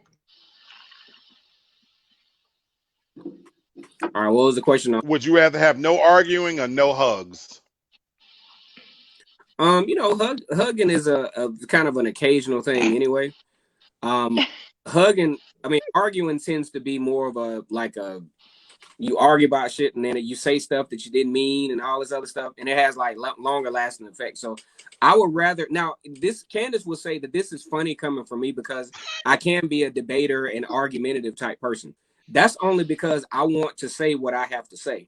And I want, you know what I'm saying? I don't like to feel like people are not listening to me or just discounting what I got to say. But as I've matured even further, I've realized that arguing really, I don't want to do it. It takes a lot of energy. Yes, You sir. go to bed with a lot of bad feelings, sir. and then you got to wake up and hear this shit about, do you remember what you said last Oh night? God, yes. So I would rather keep things peaceful, and we can hug every now and then. That's what I say. That's what I say. Okay, this is a preference thing for just a preference question. Would you rather have sex in the morning or late at night? Are you a morning? Late at night, thank God. If you want to put your dick near me early in the morning, we gonna fight. That's the last thing I want to wake me up in the morning. Go make me some breakfast or something. Don't put your dick near me in the morning. Don't do that. We clearly know she's a late at night person. All righty. So I hate late that at night shit. for me as well. I said late at night for me as well. Hmm. G? I like both, but I actually prefer the morning. Morning person. Okay. I don't know. I feel like I done dreamed about sex all night and then I'm ready. Okay. Okay. Kennard? I say late at night, especially if I'm off the next day. You know what I'm saying? Like I prefer late at night, especially after we've been sitting around talking trash and probably drinking a little bit and just having a nightcap, and then you just cap it off with the do. Other than it could have been a sweet, clean sweep. Chris gonna say go D. I'm sorry. Okay, so Chris agreeing with you. I am not a morning person, and number one, I think you should be quiet in the morning. I'm very, very irritable in the morning. But of course, like when I think about waking up, brush my teeth and kind of get my day started, so my energy level is higher at night. I'm freakier at night than I ever would be in the morning. So they talk about this whole morning wood thing. Yeah, it happens to a certain extent, but once you pee, shit is done with. It just No, makes I your need the day late so night much better so I when can you go to have sex sleep. in the morning. I mean, it's like the start of a good day. You've had sex, you're ready to go. It's like you feel energized. I mean, And Well, this is why we have her because of the late at night. late at night, you make babies late at night. Babies late at night. I'm telling you. Like, Because in the okay, morning, I be ready for a nap after I have sex. So that's why I want it at night. I'm getting ready to go to sleep anyway. Now I got to start my day super drowsy. No, thank you. Chris is saying very true. Chris said, "Now I want to wake up to sex and end with sex." Well, damn it, Chris, you can't have it all. right. Well, you guess Yeah, you you can. can. Yes, you I can. tried that schedule. It's Yes, you tiring. can. Yes, you can. Okay, lights on or lights out? Would you rather? Lights off. You're an off person. It really I depends on who it's like, with. well, I like a little bit of light. I don't want it all the way on bright, but I want to be able to see. I Okay. like to see Okay. everything. Okay. Okay. And Kennard or Tasha? I say lights off, and maybe like a little random light on somewhere where it ain't too much. Okay. And also too, especially when you have kids, cut the the cartoons can't be on. Baby Shark, Cocomelon, and all that. Oh man. That is an instant kind of You move hear playing in the background. real quick. So I've been in that position with a woman who had kids, and I couldn't do it. yeah, How the hell are you gonna have sex with Bugs Bunny playing in the background? yeah, but Bunny, all that shit. That's a quick mood killer. Yeah. No, I tried that with First 48. I was more interested on what was going on the TV. Like, damn, who did it? See, I was see. turn the TV off. That's too distracting. I can't see that. I need to know who did it first. But I don't know. I think it really depends on who it's with. But if I had to choose, it would be some light has to be on. Yeah, Yeah. Now, at this stage, being old, fat, and less stamina than I used to, it's got to be totally dark now. I don't want to look at my damn self, so I damn sure don't want her looking at me. Now, when I was a younger man, I want to see everything, Yeah. because that was part of the arousal. That was part of the whole thing. Well, sometimes I like the mystery of just feeling in the dark and using my other senses. So that's why I say lights off. Now, yes, Mhm. but when I Yeah. was younger, I want to see everything, and that's the other thing too. You want to see everything because a woman can fool you. You bring this woman home from the club and whatnot. You think you getting something real good, and everything. All of a sudden, she started taking shit off. I remember the chick that come walking in my bedroom, and she had on the sheet and dropped her sheet. Her titties went down to her knees, everything. yeah. Yeah, she had all kinds of blotches all over herself. She was a smoker, so her lip was all chapped and shit like that. And I just kind of looked at her, I said, you do realize this is not happening, right? Man, I, I, Tasha know what I'm talking about. Yes, I do. Tasha know what I'm talking about. You know, Yes, I do. so I need to see what I'm getting. And now in 2021, you know what I'm saying? You know, you might need to lay back and part the Red Sea. So let me look up in there and see what's really going on. I I am so light. I glow in the dark. It don't matter if the lights are or not. You gonna be able to see me. It's just gonna happen. Oh man, so yeah, I think I gotta see some stuff. I gotta see some stuff. All right, throw another one out there. Would you rather have somebody who's vocal in bed or who don't say much? Vocal. I don't know, because I don't like those men that, well, in the past, I didn't like those men that would say, oh, my baby don't like it either. She got an opinion on that.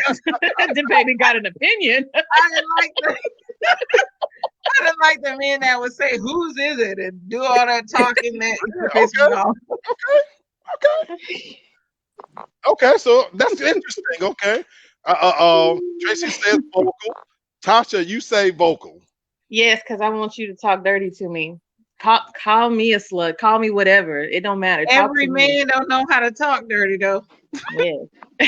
That's true. I'm gonna have a side. I got They a don't know how side. to talk dirty. Ooh, so I gotta ask the side question. How do you go wrong talking dirty? I don't know. They just, Well, well, you can say it, Those D. cliche I was gonna phrases. say it's because some guys, like in their natural life, like normal life, they don't say things like that. So when they do say it, it sounds weird. Like they don't even know how to, Okay. Okay. And it's a turn off. yeah, it's, Right, Okay. So if it's against their normal natural character. right. oh, Okay. pick up, It sounds funny coming out. It's like pick up something like it doesn't flow. It's not smooth, so it comes off real bad. fake. Fake, yeah. Like you don't normally Yeah. talk like this. Talking about whose is it? Yeah. Shut up. Yeah. Or the ones who are clearly repeating something that they heard from the porn, like from pornos and stuff. Good point. Right. Yeah. Very, You, very you, And you if you like that, don't ask you? me, Shut the fuck up. No, nobody like that. exactly, if you ask me who's this, and I'm gonna say it's mine. That's Exactly. So then yours. very good question. Okay. Well, are you gonna come for daddy ass MFs? Like, Oh, that's terrible. That's just god awful. I hate that. So I got a couple of men watching, and I got Kennard on here. Would you, same for us, Kennard, do you prefer the woman to be vocal or silent? Pretty much quiet. I mean, vocal. I mean, maybe saying something here and there, but I like the sexual noises, the sighs, that kind of stuff. Okay. But as far as like, oh, daddy, I want you to hit me, all that stuff. That it turns into a chicken fight at that point. So I would rather it be sensual to where it's like, yeah, you can get a little dirty, a little, hit the floor or something. But as far as like all that noise, I don't want to hear all that shit. And plus, you're gonna wake the kids up. So I mean, Spoken like a married man. yeah. As a single man, some of my best experiences was the ooh daddy and all the screaming and carrying on. Those are some of my, because that's when the Superman comes into play. But you don't think sometimes it's fake? Because it is very easy to fake it care. saying that stuff. I didn't care, to be honest with you. Oh. Because I'm gonna keep it honest with you. I was saying a lot of fake shit too, to be honest with you. You know what I'm saying? What's the name? Tracy is saying bitch, hoe. Now, even though I do use those terms, I exaggerate them during sex. It's just to make it happen. You know what I'm saying? I would. Taylor, You pacifier. nasty, no good. I'm here. Oh man. Don't be hollering at me like that. That's what's the name? Kenny Pendergrass say, turn them lights off. And he said with some force, you know what I'm saying? But then one of my best sexual experiences, it was a yellow bone. Tasha, you said like you glow in the dark. This was a yellow bone. She be screaming at the top of her lungs like you killing her, and it used to feed my ego.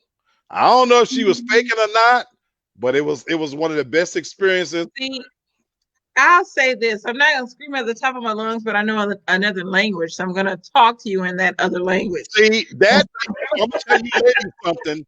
That feeds the ego. I'm sorry. You know, I'm sorry. Like, she would be like she's choking and can't breathe. You That bitch needed an exorcist. yeah, okay. It's like the demon is in her. You know what I'm saying? Oh my gosh. Screaming at the top of her lungs and screaming and screaming and screaming. And like you walk around like you Superman. I used to go to the bathroom and look myself in the mirror and give myself a pep talk for round 3s and 4s. I used to say to myself, I'm killing this bitch. Well, I'll say this. When I was speaking French, because I speak French, if I was speaking French, they like that. Not have to say, oh, your name and all this. I would tell you what to do in French. They like that. I'm trying to tell you. Yeah, I'm loud. I mean, I'm loud. I do. I think it's an ego stroker, but yeah. Because on the flip side of it, if she not saying nothing, and I don't mean nothing, I mean just like very little and being too restrained, it starts to take me out of it a little bit. You know, I need some feedback. I need some feedback for me. For Yeah, me. until she be like, go deeper. You like, bitch, that's all I got. Damn, I can't go no deeper. No, that's when you put a belt around her neck. When you get the ones that keep asking for more and more, you have to respect. You said the belt around her neck? Oh God, you never had a belt around your neck? No. Sexual asphyxiation. I had hands around my neck, but not a belt. You take a belt and you wrap a towel around the belt so it won't leave no marks, and you pull the back of the towel, and yes, Lord, you pull that. I'm telling you, there's things that can, there's things can be done, right, D? Yeah, oh yeah. There's A little sadomasochism, you know. goes Chris, a long way. there you go. Chris It is saying really it heightens your orgasm. That lack of it blood really to does. brain for a minute. It really does. On a serious note, it really, really does. You know. Yeah, that with a pillow, but I got it was a memory foam pillow, and it didn't allow no airflow, so I started panicking a little bit. But I was like, shit, I think I'm done. I was like, wait a minute. I was like, oh shit, wait a minute. It's like I need some air. Jeez. Oh, yes, so. That was the last question. There's other questions, but I wanted to make that the last question. We got about 20 minutes.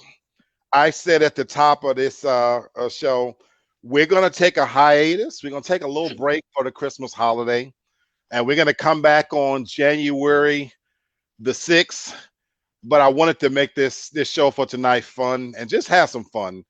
I don't know if you guys are we all, I think, in a similar boat in the sense that, man, 2021, I'm so glad 2020 is, I'm so glad this year is coming to an end.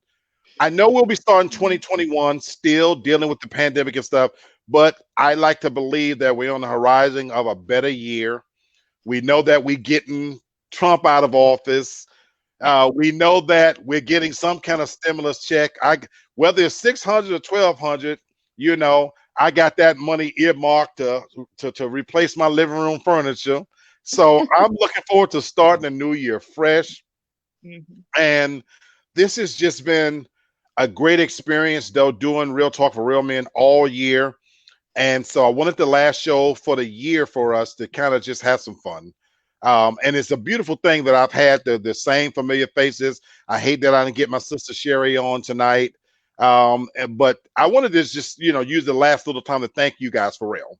You know, y'all have gotten me through a tough year, believe it or not, in a lot of ways.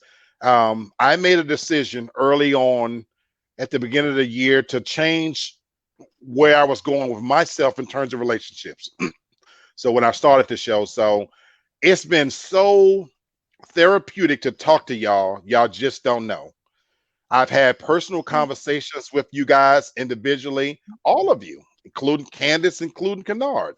You know what I'm saying? You guys are new friends of mine, but we've talked about story ideas, and you know, I peek in and look at your show. I've been a guest on your show. Um, I haven't always made good male friends easily. I love me some Kennard. You know what I'm saying? Real dude. Just it's so hard to Oh, find real men, seriously. And it's disheartening a lot of times because when you run into men, there's usually this level of competition and foolishness. Mhm. And Right. to meet a real dude that's holding his family down, that's articulate, that's intelligent, got his own point of view. See, I respect the shit out of that. You know what I'm Right. saying? Mhm. Daracel's And husband, it's does- very hard. It's very hard as an adult. man, It's even hard as a young dude to find genuine I've always friends. struggled with it. Not trying to like, dude, I can I don't share your journey. I'm not trying to Kennard, it's hard to get men to understand that. I'm You just know, like, I'm just trying to kick it and talk shit, maybe we smoke a can get little further. hookah, That's it. and That's then it. you go to the house and take care of your family. I go back to the house and take care of mine. Mhm. That's Bro, why I want to thank you publicly. BMW to fucking notice too high. You know what I'm saying, or whatever. But you do your thing, I do mine. But when we get together and talk, it's man talk, and I don't think that's enough in the male community. That's why you got all this red pill and all this MGTOW bullshit going on, because they're trying to compete with one another. Absolutely. And that's why it's been such a pleasure meeting you, man. I love Mr. Kennard. Likewise. It's a real dude. I love that. Daracel, your husband don't come on all the time, but I've been knowing Steve for a lot of years. Steve is a Mhm. stand-up dude. He's a family man. He's a real deal. And I'm gonna tell you what I love about Steve most. He lets you be you. He Mhm. lets you be your authentic self, and for that, Yeah. I love it. I Yeah. love it. You know what I'm saying? Mhm. Tasha, I'm not gonna leave you out. Tasha been from the beginning of this journey says she in a situationship. And we go back and forth because I tease all the time. I say she's in a relationship, but they want to call it a situationship. That's okay. But the reality is that even the dude she deals with, is complicated as it is, but there's love there. And this show, since we've been doing it, it's opened up their dialogue for them. They talk better and more. And he's a good dude, to be honest with you. You know, he does his thing or whatever, but he's not a bad dude. Let me say that. So anyway, I just want to thank all of you guys because you made my year easier.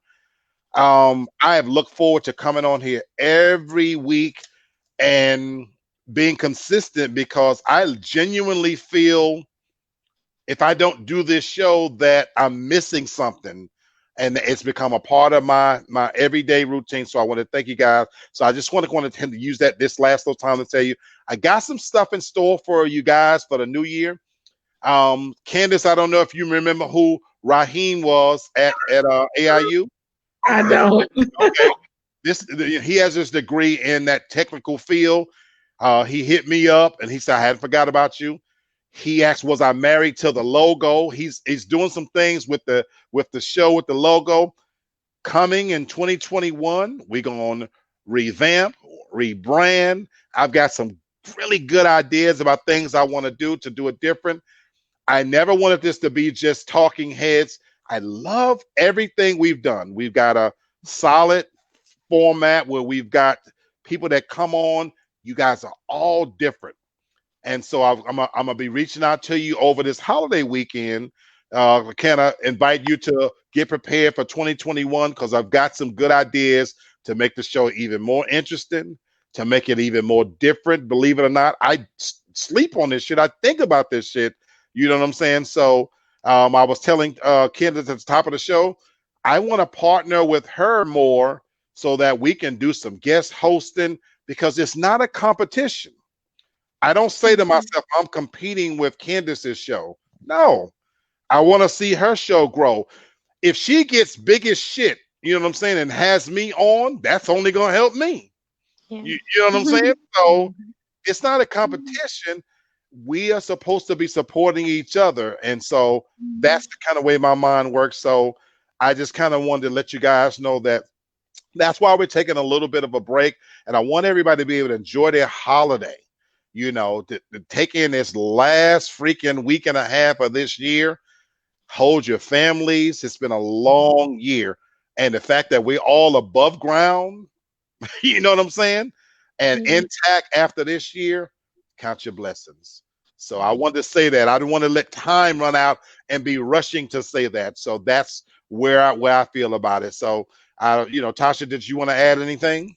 No, I think you really, really summed it up. And like you said from the beginning, I've seen changes in everyone that's come on the show, and the conversations that we have. We know it's long reaching after the show is over.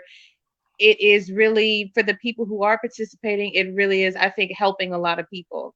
And I know I've enjoyed it. It's changed me, I feel like, for the better. I can't wait to see what happens for 2021 with the show. And of course, just the growth and the new friends, the new relationships. I love it. I love it. Fantastic. So that's it. I just wanted to kind of cut it short a little bit. You guys have a great Christmas. We'll talk. And I don't want to make it like I'm not, y'all know me. I'm gonna pop my head in on Facebook to do little snippets about shit that matters to me. Y'all know how I am. I wake up in the middle of the night if I see a movie or a topic, and I'll go live for a few minutes. But I want to be able to take the time to be able to. I got a lot of good show ideas. That's the good thing about this. I've got show ideas coming. We're going to do a part 2 coming in 2021 to child support. So yeah, that's coming. And so I just didn't want to rush it. I didn't want to come right back. I didn't want to rush it. Yeah. That show right there, I got so much response from that show, positive response, believe it or not, from people, from men, guys. You all remember when we first started and we couldn't get men involved? And all of a sudden I'm hearing from the brothers that's like, man, they watching this show with their wives. I had a trucker guy that said that he was listening to it traveling down the road. I got friends of mine that watch this with their family. And I was like, well, damn, And so we got to do a part 2, and we're going to do more shows like that where we tackle those tough topics. But at the same time, we're going to keep it fun. It's all love. And so, like I said, I've got some really good ideas in the hopper, and just trying to make things better. So that's kind of where we're at, So I'm in a great place, you guys. I am ending as we get close to the year, knock on wood. My mom's 85 years old. She went to the doctor last Monday. Her health is better than mine. You know what I'm saying? She's maintaining her diabetes and all the stuff. Her numbers are fantastic. I had talked to her for an hour and a half last night. My family's doing good. Everybody I know right now is doing okay. So when you're able to say that, your friends, your associates, they're doing really good. Knock on wood, I'm in an ending in a good place. I hit my start numbers, so I literally have not missed one single start all year. I'm not doing jack shit for the rest of the year. I'm gonna ride this year out by doing nothing at all. When I log in on Monday, it's gonna be for shits and giggles. So that's all I'm doing. That baby is just too pretty. That baby is too pretty. Thank you. She's throwing a fit over here. Oh my God. So I'm gonna let you guys say, you got anything that you want to say before I sign off for the night? Well, I just want to say thank you for allowing me to share my views on your platform. I've enjoyed being on Real Talk for Real Men, even though it's for men. But thank you. And I look forward to what's to come. Thank you. Thank you. Lady D, what's up? I just want to say, I've really enjoyed the show. And even though, there's people that don't want to come on, there's a lot of people that watch the show, because even friends of mine tell me that they watch the show. And, oh, I can't believe you said this. And I can't believe he said that. So, yeah, you are making a difference and people are listening. So, yeah, thank you for that. And you know, Thank I love seeing you guys every week. Same here, baby. Mhm. Can't wait till we get past this COVID thing. Can't wait to see you again in person.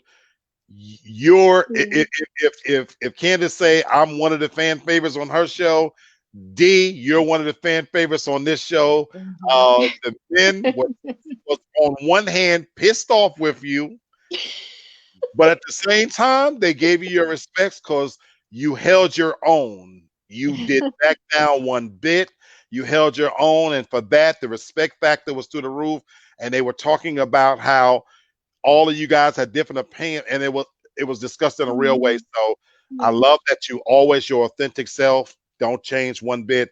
Can't wait to see you again in person. I'm Tasha, ready to turn up again. man, Tasha, when you gonna bring your ass to the A town? We gonna discuss it. There you We go. gonna discuss it. There you go. There you go. And Listen, tell me because I'm coming too. I'm We gonna all. come. I'm gonna come to Memphis. I am going to come to Memphis in the new year.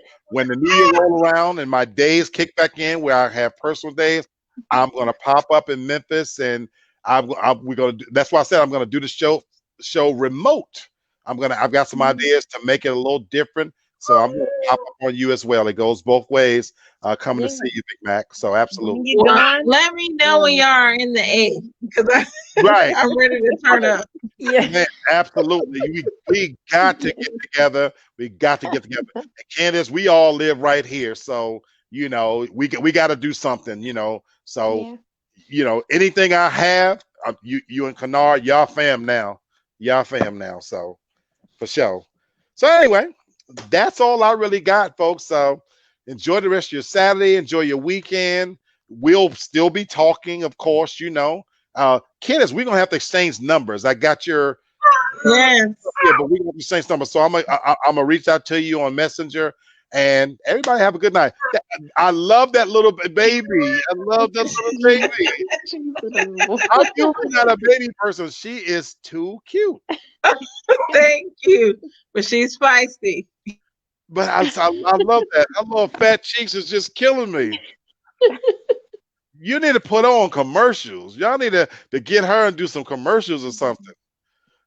Oh, well, thank you.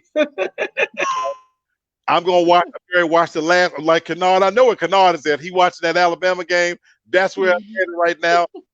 Everybody, thank you again. I'll see you guys in the new year, and of course, we'll talk between now and then. Once again, it's been another edition of Real Talk. Everybody have a great, great evening. Bye. Bye.